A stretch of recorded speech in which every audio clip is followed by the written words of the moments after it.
The federal government is preparing regulations that will allow the Alberta oil sands companies to release treated water from their tailings ponds into the Athabasca River. And this has got some folks upset because they're worried about, toxic sludge, toxic water being released into the environment. So I'm going to talk to Professor Mohamed Gamal Eldin, who's the NSERC Senior Industrial Research Chair and on the faculty of the Civil and Environmental Engineering Department at the University of Alberta. So welcome to the interview, Mohamed. Thank you, and thanks for having me. So look, this is highly controversial. Should it be?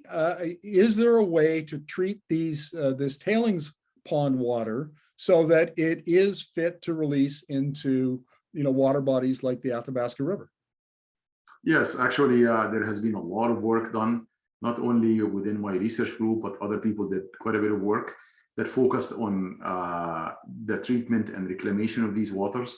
And not only from an engineering point of view, but also from basically toxicological, point of view or aspects of these waters after treatment, and whether or not they might have an impact on the receiving environment. So from the treatment point of view, yes, we've done a lot of work, and we came up with many different options that could be utilized for the treatment and reclamation of these waters. And similar to other fields of wastewater treatment, whether it's municipal or other industries, you have to always have a number of treatment processes or technologies that you could use for your treatment system, right? Because you cannot have just one process to do it all for you, right? So it's usually a treatment train or a process treatment train that's made of different processes, some up at the beginning, some in the middle, some at the end. And eventually, once the treatment is taking place through these different units, then you have water that could be released, Yeah. Can you walk us through what some of these treatments might be? The treatments could be physical treatment, where you physically remove some of the contaminants from the water and you absorb it, for example, on some media. This, as an example of advanced, activated carbon absorption.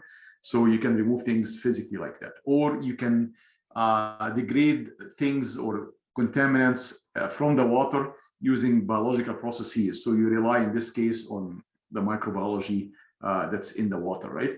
Or you can use chemical processes where you use chemical reactions to degrade or transfer some of the constituents in those waters into something else that's not harmful as the original ones, right? So you could have actually all these different types together, one after the other, or sometimes we combine them into one unit.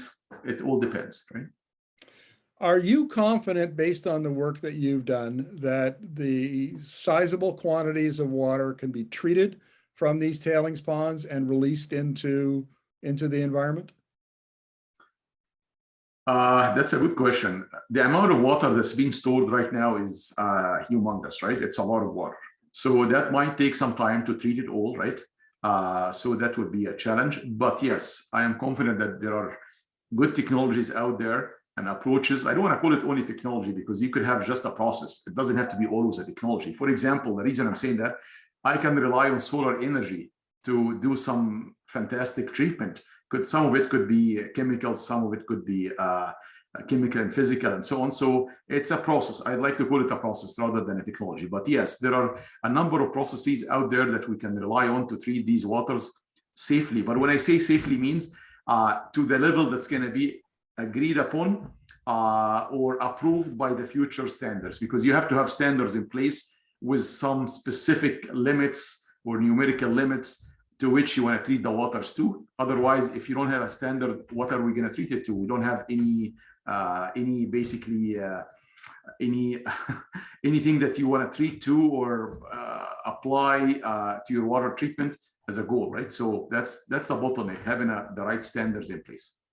Now, the comparison has been made to sewage from cities and towns that go through a wastewater treatment plant and then are released back into say a river. Is that an apt comparison here? It's not only municipal wastewater, because you can actually look at other industries, other mining activities in other countries, or like pulp mill industry, or like any industry you would like to look at. They create a wastewater. You take it, you treat it properly according to the standards that govern those type of wastewaters and their treatment. Once you achieve those treatment levels, then the water could be released, right? Some industries might apply something called zero liquid discharge, where they treat it and they recycle it back, and they treat it and recycle it back, and they keep doing that. But it depends on the type of the industry and the size of the industry. But with that industry and with that size, I don't think we can do that. It's going to get to a point where we're going to run out of space to store these waters, right? Plus, you cannot just keep storing them and having those tailing ponds like that forever, right? Right, and we should point out that the current volume that's stored in the 37 ponds is 1.4 trillion liters of water. So that's a lot of water. Yes. Now, Mohamed, I'm kind of curious. 2-3 years ago, I interviewed the head of the engineering department at the University of Alberta, and we talked about water capping. So, the idea of putting more water on top of these of the tailings, and what he thought that meant was that you would recreate some sort of a marine ecosystem that would filter the contaminants out of the tailings and out of the water, and eventually you'd have a natural environment again. This is the first time I've heard of the water being treated using some of these processes you're talking about. Is the idea of treatment new, or has this been around for a long time? Some of the treatment approaches have been around for a long time. Some of them are new, because some of the treatment processes we use to treat municipal wastewater, we use these processes to treat other industrial wastewater, agriculture, wastewaters, and so on. But actually, this idea of water capping, I think water capping alone wouldn't do the job, right? Because you cap things. Let's say, for example, you take a small glass, put some dirty water in the bottom with some chemicals in it. You cap it with clean water. Things are going to diffuse from the dirty water into the clean water, and eventually with time it's going to mix in at different points within that cup. But I think there is some approach called pit lakes. That's one of the approaches that could be utilized for treatment, among others, right? In those pit lakes, you can have actually some waters there, on top of some treated tailings, where there could be still some release of the treated tailings into the water above it, but with the right vegetation in place, with the right microbiology, with the right, some solar-driven processes, you can have actually attenuation or this, how Mother Nature, or constructed Mother Nature in this case, could do the job for you in terms of reclaiming or treating those waters, right? And this is just one approach, and pit lakes used in other countries, but it's just one approach. You could have constructed wetlands, you could have other engineered systems, solar-driven treatment systems, solar-driven electrochemical oxidation. There could be different approaches depending on the scenario, the situation, how big you could have your treatment system.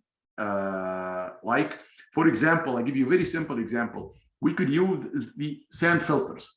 We could use sand filters to filter out things out of the water. And slow sand filters in particular have been used for many, many years. They are very efficient, but they need larger footprint. If you cannot have that large footprint available, you can get by using membranes. It's an advanced filtration system, but membranes require a lot of energy, more expensive, harder to operate, harder to maintain, and so on and so forth. So you could have different options to treat the water, even using similar approaches or processes, depending on the scenario that you have on your hand. Now, Mohamed, you understand, you've been working on this for a while, so you understand how politically sensitive, how the public is sensitive about this issue. They want to make absolute certain that before water is released out of the tailings ponds, that this is a safe scenario. Will you be doing like a pilot project, or have there been pilot projects done that people can look at the data and go, okay, now I'm confident that this is the right approach? There are a few pilots that are happening right now. I have been part of a pilot that was done by Syncrude, and they have been doing this for quite a few years, using some of their coke for treatment, right? That's one pilot I've been part of. I have been part of a pilot that's run right now by Suncor, myself and many other scientists. which is the Mewasan Lake. It's an in-pit lake, right? Which is used as a part of the reclamation approach. These are the pilots I have been part of. I have been many years ago, I've been part of one of the pilots where we tested some technologies or processes. So I've been part of some of these pilots, if I'm not mistaken, most of them around the oil sands water treatment. And I have looked at data from other pilots. Yes, there are some approaches that could be utilized efficiently to treat these waters, in my opinion. Yeah. Well, Mohamed, thank you very much for this. I'm sure this is going to be an interesting story. We'll be interested in it for quite a while to come. So thank you very much for your insights. Appreciate it. Thank you. Thanks for having me. Have a good day.